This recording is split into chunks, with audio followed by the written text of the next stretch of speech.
Hello, hello. What is good with you? What's up? What's up? It is Wednesday and it is time. Let me roll up my sleeves. It's time for a cup of herbal tea with me, Dr. Andrea Pennington. How are ya? I hope that you are doing well on this Wednesday. I don't have a lot of time to connect with you today, but I just felt like I had to jump on and say hello to some special people. This is a week of celebration, actually. There is some juicy, exciting stuff going on in our world, and I am actually excited to celebrate. And the reason I say celebrate is, you know how it is when there's some good people in your life and you just want to lift them up? Have you ever had that experience where you're just like, you want to celebrate with the people who are like either overcoming or just, being fabulous? Hello, James. Hello, Anya. Trevor, what's up? Romeo, Maureen. These are the people that I love celebrating with. Oh, and Sarah and Puneet. I am so grateful to have you all up here in the Heezy. And the reason I'm saying all of this now, seriously, is this is, if you didn't know it already, this is the eve of International Women's Day. We are in the midst of celebrating Women's History Month. And there are a lot of fabulous people who are out there making history that are still living. So what I'm saying is sometimes we want to celebrate people who have passed on and they have made an impact on us. And even from the grave, they deserve it, right?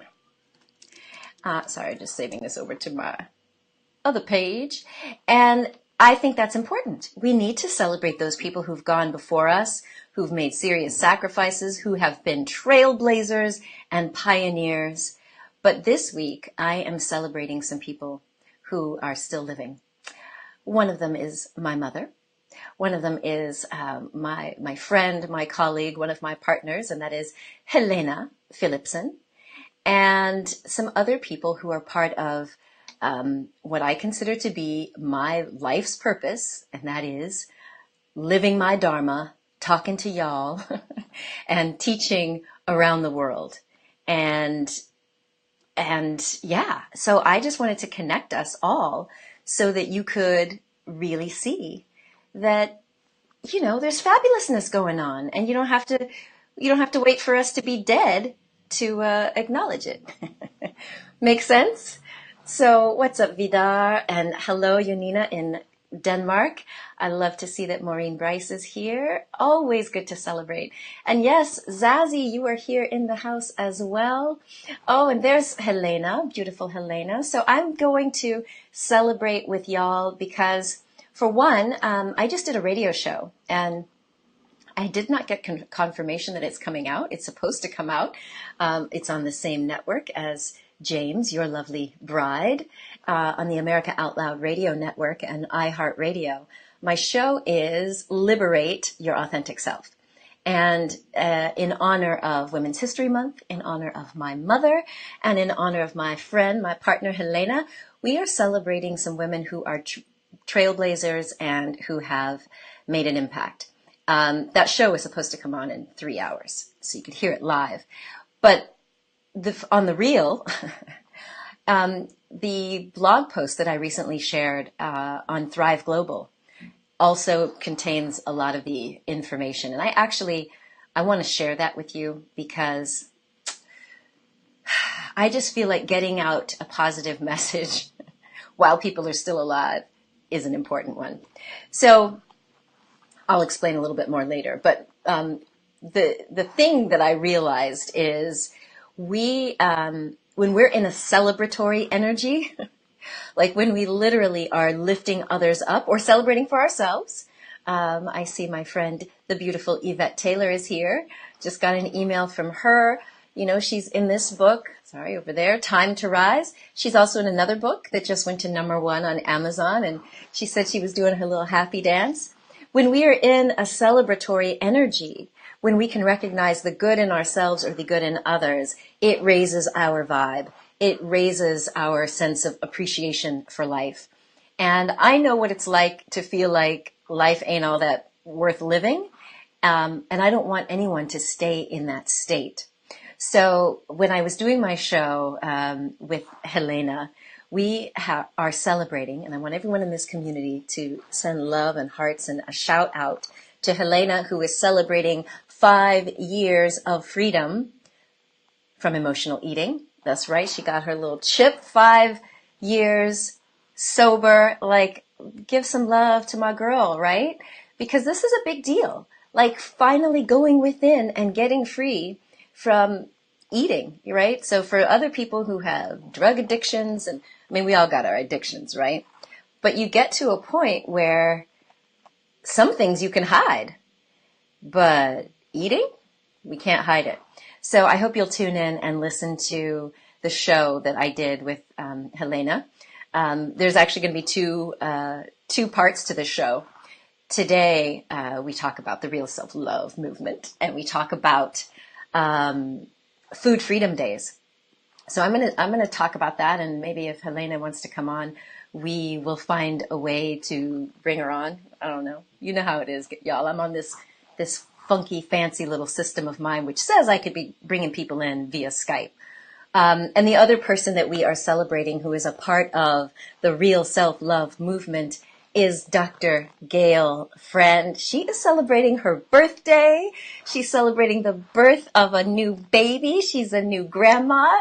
She's going by Gigi, which I love because my Aunt Cleo in America, they called her Gigi as well, being a grandma. So, hey, everyone, join me in sending out happy birthday wishes to the beautiful Dr. Gail Friend, who is an intimacy expert, and she deserves some love. So happy birthday, baby. You're the one. May your presence bring you lots of fun.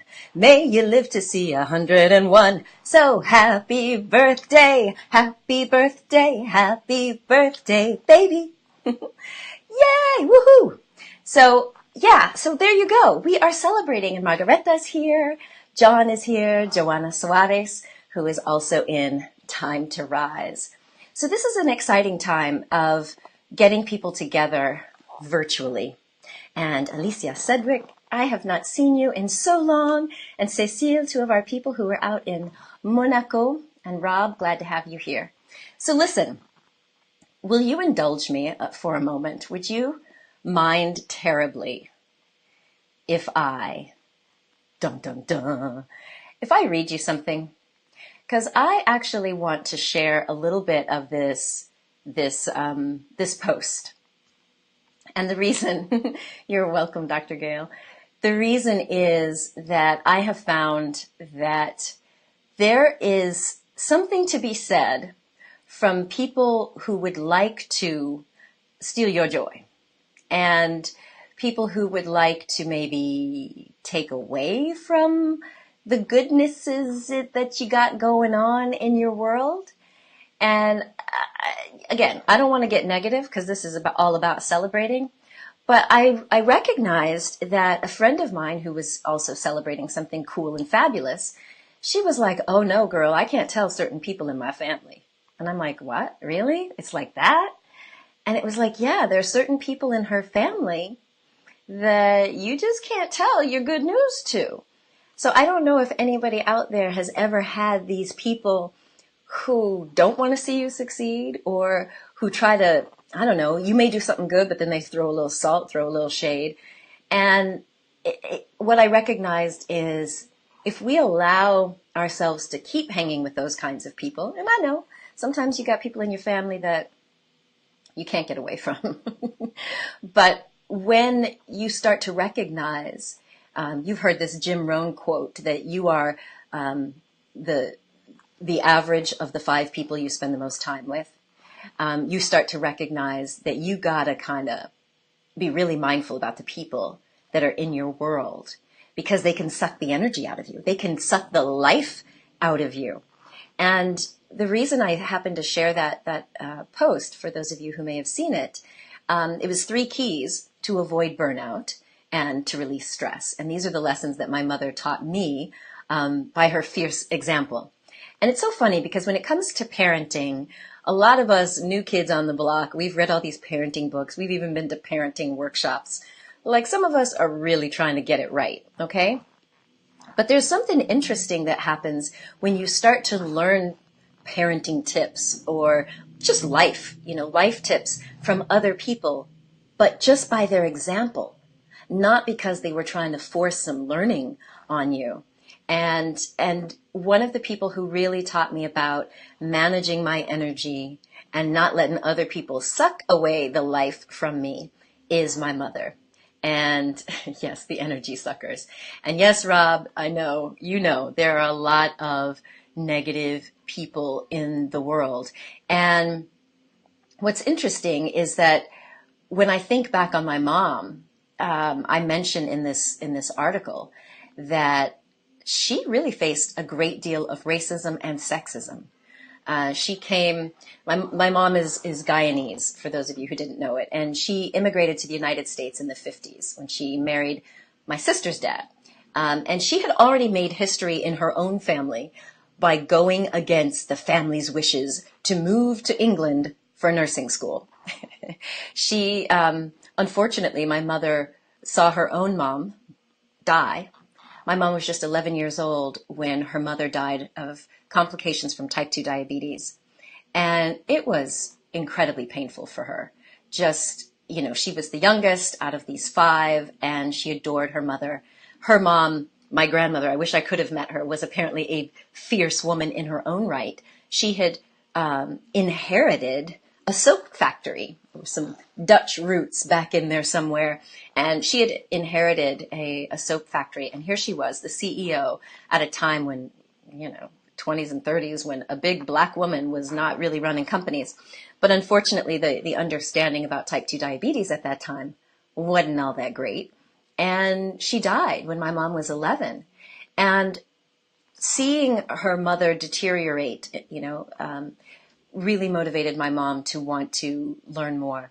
And so at that time, nursing was basically the most popular healthcare position for women, and certainly for women of color. And so a few years after my mom immigrated to the United States with her first husband, she was actually shocked to hear how the physicians, which were mainly men, spoke in such a condescending way to nurses. And Rob, you probably remember my mom was pint sized. Okay. She's a little 5'2" on a good day. And she was like Prince. She was always wearing heels, and just someone speaking down to her just did not sit well with her. And if you can imagine, here she was with 3 small children at home. She actually applied for and got into medical school despite her age. So, she was in her late 30s by then, and she was also recently divorced. She then married my dad and then divorced my dad. But anyway, she decided to stand up to this patriarchal medical system to demonstrate how a physician could be compassionate and not arrogant. And I always admired how this little pint-sized mom she just commanded attention. Now, believe me, I'm not saying my mama was a saint. She's still alive, y'all. And, I'm not telling no secrets, but she could be a handful as well. But she really commanded the attention and the respect of a lot of the prominent people in her day, from, political figures to, medical personnel. But she was always at her core really caring and compassionate about her patients. And it was really what I believe her grace and her intelligence that inspired me to follow in her footsteps. Like, I wanted to have that kind of lasting impact. Well, being a woman of color in the medical profession required that she stand her ground on a number of occasions. And it's safe to say that she dealt with a lot of stress on a constant basis. And one of the things that she said, she used to talk to me about how, you have to, she said, had this phrase that a lot of people remembered, and it was, you never know how profound the impact you can have on a person just by being in their presence. And my mom loved to talk, but she wasn't talking about the words. She was saying just your presence alone can have such a profound impact. And that really stuck with me because it made me mindful of just the kind of energy. And when I published my first book, The Pennington Plan, back in, the year 2003, it was just before The Secret came out. And this was, in my recollection, was one of the first books talking about the law of attraction from a medical doctor. And it was mainly because of my mother, because she really talked about how our energy and our mindset can attract things into our world, or it can push things away as well. And so that book, which I wrote with my mother, and you'll see one of the pictures in that blog post is a picture from the inside flap of that book, The Pennington Plan. So yeah, you're going to see a whole different version of my brand and my style, or lack thereof. But it was really cool because that book got a lot of attention from the medical community, because here I was, a traditional doctor, talking about the law of attraction and talking about all that kind of cool stuff. And what was interesting is one of the physicians who endorsed that book was Dr. Christiane Northrup.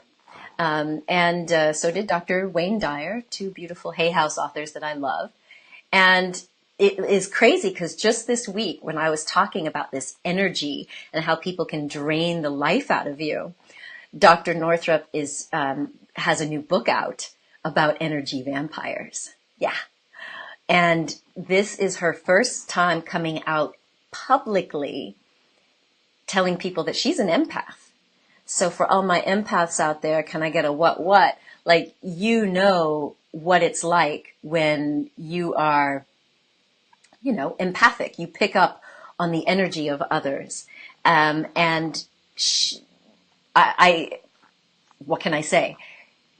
The reason it seems like it's a weird thing for me to say, oh, we're coming out. Like, for me to have admitted this a few years ago, telling people that, yeah, okay, I'm an empath, or you can call it psychic or clairsentient or clairaudient, whatever you want. I can feel and see and read and pick up on people's energies. And so I was so tickled when Dr. Northrup released this new video series. Actually, I can give you, there you go, Gail. I can give you the link to her video series. And she basically says, empathy can protect you from energy vampires. Dun, dun, dun.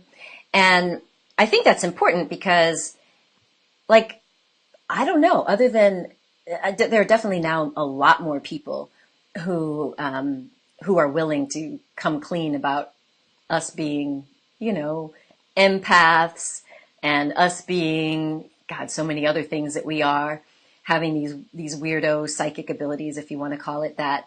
But this is new territory for traditionally trained doctors to talk about the effect of energy and the effect of our thoughts, not just on the level of, okay, we know that our thoughts and our emotions impact our blood pressure, and we now know that it actually impacts our immune system. But to actually talk out loud about how being empathic and tuning into other people's energy can almost make us a target for people's negativity. And I've experienced that in this Huffington Post, or sorry, it's not HuffPost, this is Thrive Global. Ariana Huffington, she moved on to Thrive. So in this Thrive Global post where I share the full rundown of my ode to my mother, it's one of those things that I just lost my train of thought there. I wouldn't have actually looked at my mom's example as a warning, because she wasn't. I tell Sienna, my daughter, every time I'm teaching her something, my whole voice changes. She kind of looks at me and rolls her eyes like, oh God, here she goes into a teaching moment. But my mom wasn't that way. She just lived her example. And I talk about her in I Love You Me and The Orgasm Prescription, because finally, as an adult, I can appreciate her influence and what it did for me as a woman. And especially recognizing that we as women are really the leaders of our households. For most women, we're the ones who make the healthcare decisions and the food and food buying and the household purchase decisions, at least the ones that matter to our health, you know, and we have got to be the leaders of our households and the leader as an example for how to live life. And my mom was that. And I was writing this article because many of you know that in January and February, I was really, really sick. It started in December. All the travel kind of caught up with me, being on the plane with that icky air, going, a little too much, doing back-to-back workshops and seminars. I got sick. But then I got better and I was like, okay, cool, I'm fine. Went to America, got hit with that weirdo flu that was like taking people down. And I was like, oh man, sick again. Okay. Then I got better again. And boom, I was out teaching in California with the beautiful Karina, Virginia. And I'm going back, by the way. So for those of you who missed the Inner Bliss for Sensual Vitality retreat, we're going back in September. So I got better enough to do this very deep spiritual workshop. And then I went back and got sick again. I'm like, wait, what? I can't be sick. I don't have time for this. I'm like, seriously, I do not have time for this. But I also recognized that some of what was going on was an energy thing. And the thing is, I was overcommitted. I can admit it. I did it. Just like so many of us talk about, we put everybody else first. And the thing is that I'm in a caring profession, right? We care about people. I'm working with people in multiple countries, people who are really doing huge stuff. They're people who are literally like doing life-changing stuff. And so I put a lot of myself into my work. Maybe a little too much. Some of y'all know you get a little too much access.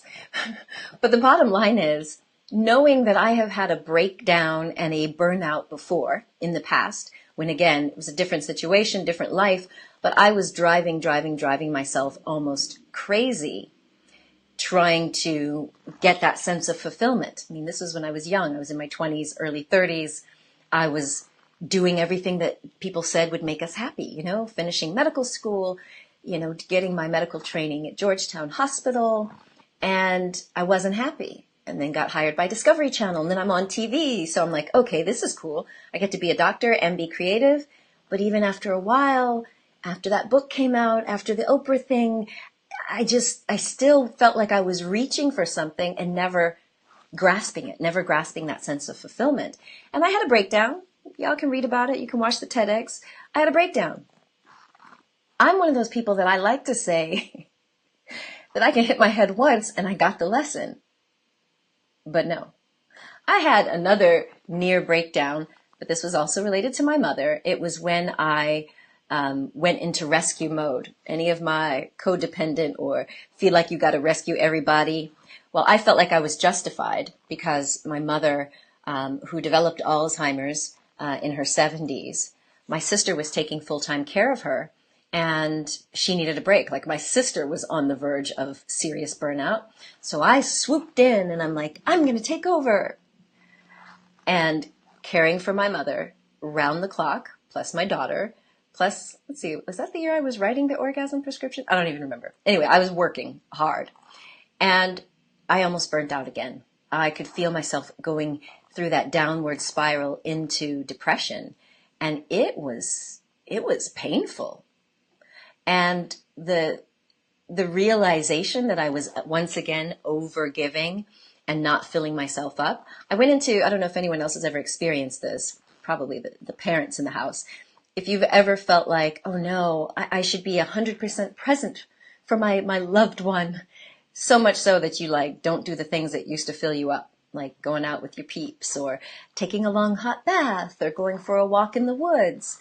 Well, that's the pattern that I had gotten into while caring for my mom. And once again, I was near burnout and I was really, really feeling that dark energy come back. And that was when I realized, oh snap, I gotta do things a little differently here, because I can't be, if I'm gone, who's going to take care of them? Right? I'm like, I don't want to even think about who would have to take over. Right?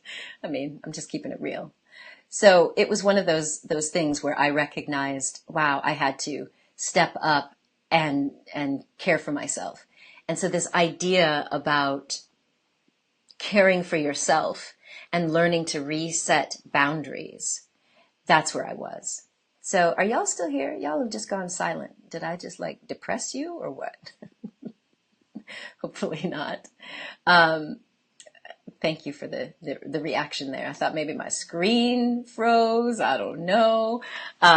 Anyway, so now we're back on track, I think.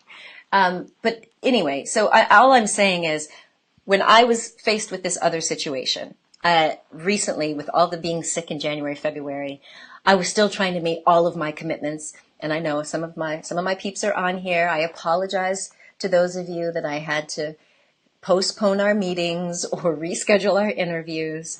But I was really trying to meet all of these demands, and I was putting myself at risk.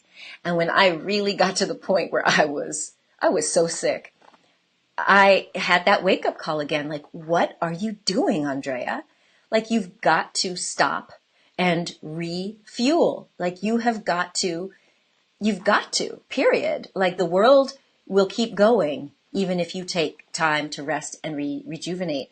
And it's one of those things that it really showed me who my real friends are, who really care about me, and those who are just trying to get over.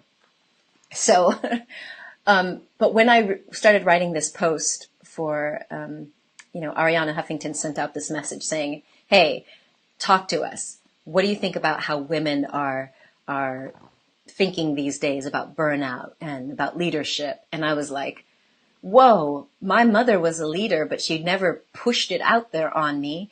And I can see now how she never burnt out, which I don't understand. Okay, now my mom was, she was her own little energy bunny. But if you can imagine this, like just imagine this, even if you want to say, okay, times today are a lot more crazier than they were 30, 40 years ago. Here my mom was, this Guyanese immigrant, brown skin, funny accent in her words, 3 children, single mom, competing in a male-dominated world as a medical doctor. She was grinding. And with all of that, I never saw her burn out. I never saw her drop from exhaustion. I can remember maybe 2 times that I saw her like sick with the flu or something. Like, let that sink in. Because I, as a single mom of 1 daughter, cannot imagine going and going and going like that. And so it just really made me reflect. And so when I look back on the way that I refuel, and I was laughing about this with someone recently, it's like, I don't refuel like most people. I do love going to the spa or getting a massage, but the way I refuel is, number 1, meditation. I mean, in a matter of minutes, I can feel like I've had restorative sleep. Reading spiritual texts, doing my chanting, going to our meditation temple, those things refuel me. The nerd in me doing little scientific research, that refuels me. But when I look back at my mom and the way that she refueled herself, it was dancing, it was music.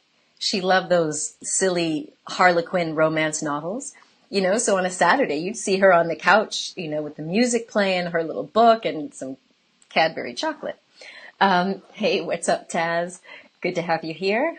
So if you can imagine that this little feisty woman who was really going at it full time, single mom, doing all that she was doing, she knew how to refuel herself. And I'm sure I can remember back in my early days, kind of judging her, like, who does she think she is? Like, she was always hosting parties. And we always had the who's who over at our house and our barbecues and Super Bowl parties. And she'd be out there in she called them Daisy Dukes. They're nothing like the Daisy Dukes of today, but she didn't care. She didn't care if she had a little cellulite on her thighs. My mom was out there doing it.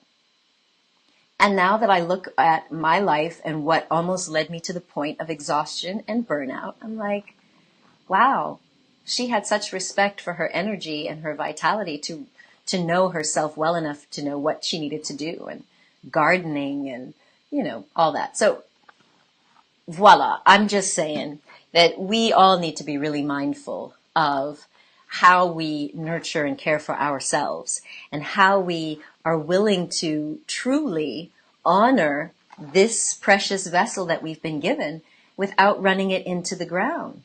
And yeah, Trevor, music for the soul. That's what's up. And now I'm getting back into my singing eventually, sort of. The universe seems to keep tugging at me. And Taz, I know you know, because you've been there too. Taz, for those of you who don't know the wonderful Taz Thornton, she's another one of the leaders in the Real Self-Love movement. Her book, Unleash Your Awesome, is kick-ass. It's must reading on your list if you really want to embrace your authentic self and live out loud. But Taz, you know what it's like. Like, we give so much at our workshops and retreats, and then to our private clients, and oh yeah, your family, your spouse, that you know what it's like. We can run ourselves into the ground because we're so dedicated to our dharma and to living our purpose. But at the same time, the conversation that I had with somebody recently was about faith. And it's like, if you really, Elaine, you better stop. If you really believe that this is your life purpose, for those of my people who are like embracing your personal brand and now you're becoming a speaker or an author or a trainer, if you really believe that this is your soul's purpose, your spiritual purpose, I'm not talking about the ego that's trying to make that money or earn that certificate. I'm talking about from a soul level. If you believe that this new thing that you're doing in life is meant to be from a soul perspective, then that means you're supported on a soul level. Your higher self, your spirit, your God, whatever, higher power is supporting you, which means that you can trust that. Like, I will trust in my higher power with all my heart and lean not unto my own understanding. Like, the egoic mind thinks that we have to do and do and do. We've got to say yes to everything.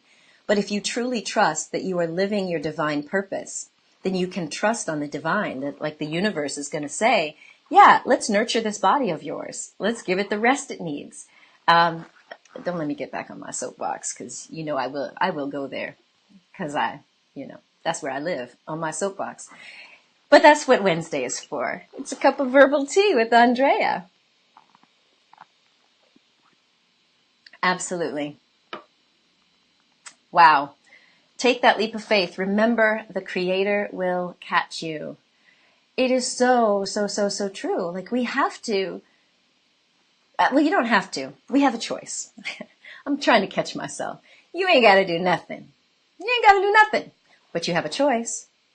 If you really want to say that your life is about faith and you believe in this higher power and that you feel called to do something, you're not going to be called if there's not support. If there is not a tapestry of a magic carpet.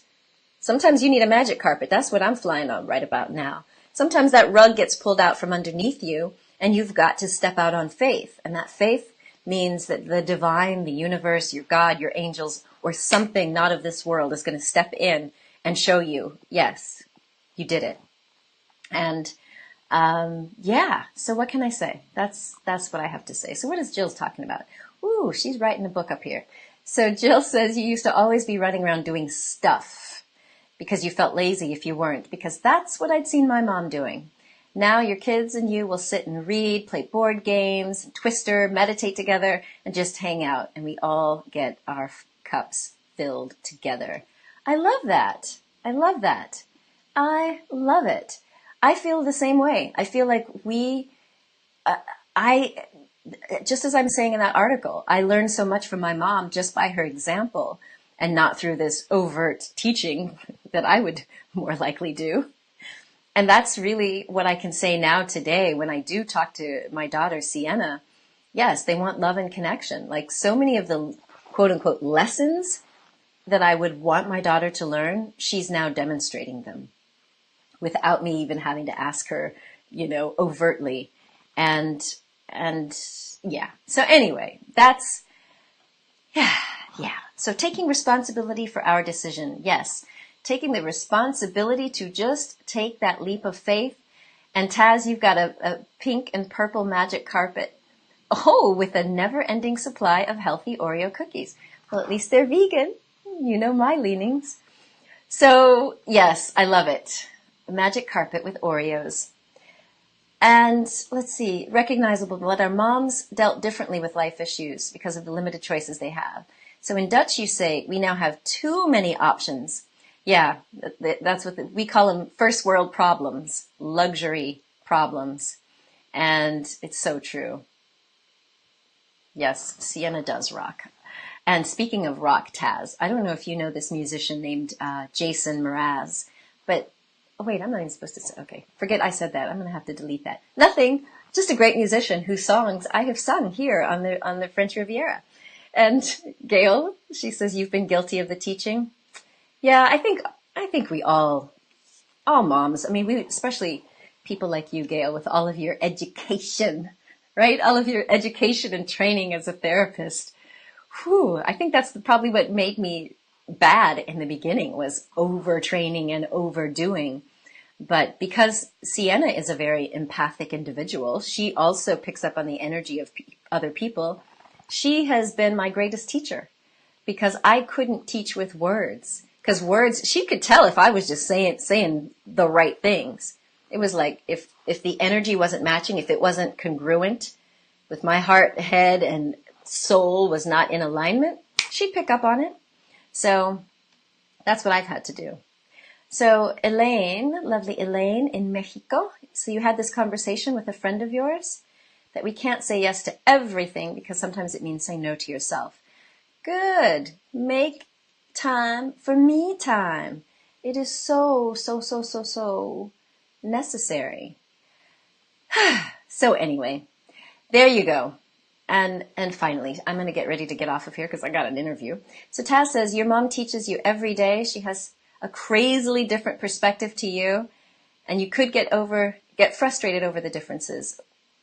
Yeah. Or you can take the teaching. Yeah, I had to learn that too. And I think my daughter is also getting there as well. She's just recognizing, fortunately, she's really good at mindfulness and mindful awareness. So she can just kind of tell, oh, okay, that's someone's opinion and their version, and that's their version. Okay.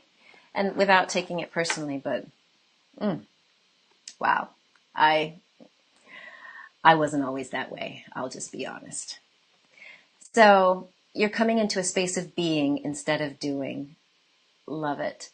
All right. Well, Elaine, go and sing your heart out tonight. I'm so glad that you will be doing that. I wish I could sing with you. I'm just getting my voice back. You missed it, Elaine. You're going to have to watch the replay. I sang Happy Birthday to one of the Real Self-Love members. Elaine is also one of the contributing authors to Time to Rise. So be sure you get the book and you can read her story. And yes, well, go for it. Go for it, Linda. Own your time, baby. And no guilt, because you would feel a lot more guilty looking down from heaven on all the people you left behind because you didn't take care of yourself. And that is all I have to say about that. So listen, peeps, I don't know what we nailed. Oh, did I nail the happy birthday? Thank you, Carol. My voice is cracking. I'm not making excuses. I'm just saying.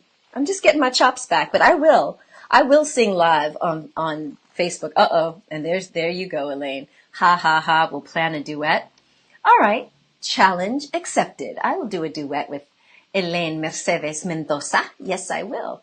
All right, peeps. I love you. I love you so much. I'm sending you joy and peace from the French Riviera. And I do hope that you will check out the post on Huffington Post. You'll also be able to hear it as an audio version. And yes, Rob, it's coming. Drea is making a comeback. She's coming. Just give her a moment so she can, get her voice together. But I'll be here.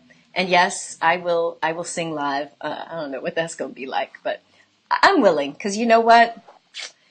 This, I'm only living in this vehicle once, so I may as well live it to the fullest. That's definitely what my mother did and does. And I'm just grateful that I can do it. Mother's Day in the UK is on Sunday. Oh, wonderful. So that was perfect timing for me to write that piece. And it's beautiful to see you, Shireen. I haven't seen your name in a while. Always thought that showing gratitude is to do lots, and that she wasn't respected or supported. Hard to appreciate the simple things.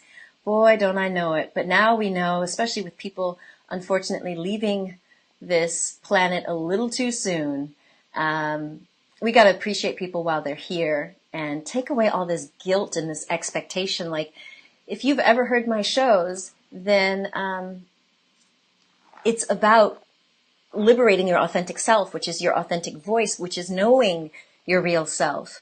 And I truly believe that you are a gift to the world. And so you've got to share your presence, but share it with passion. So I would love to stay on with you, but I literally have an interview that's going to be calling in a moment. And I can't be wearing this little leather jacket, or pleather. You know, it's not real leather. It's all about cruelty-free over here. So anyway, my friends, I wish you a fabulous rest of your week. I will be back here hopefully on Friday. Don't know if I'll be singing then, but I will definitely be sending you some love and some blessings. Be sure to check out the Real Self-Love Movement. You will be able to hear many great master classes. All of this is free. It's a community for you to get the support and love so that you can be and express your authentic self.